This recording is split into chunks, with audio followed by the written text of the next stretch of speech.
কথা নেই অন্য। শহরের এক সাধারণ ছেলে। আর নীলা তাকে ওরে প্রথম দেখেছিল কলেজ লাইব্রেরিতে। আল্লাহ নীল শাড়ি পরে, একটা কবিতার পেই হাতে। আবার সেই করছে মুহূর্তেই দেখি অরুণদর মনটা থমকে গিয়েছিল।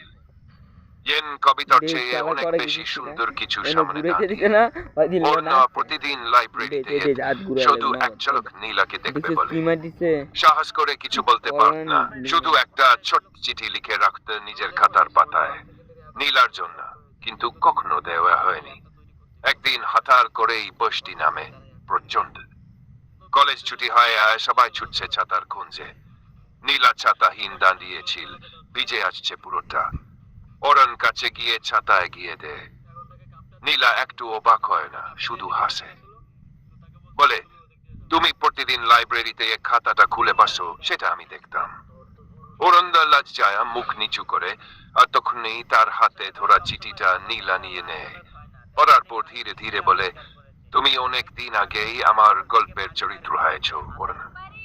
সেই বয়সটিতে তারা প্রথমবার হাতে হাত রাখে, আর চিঠির অক্ষরগুলো মিশে আয়ও ভালোবাসার জলে।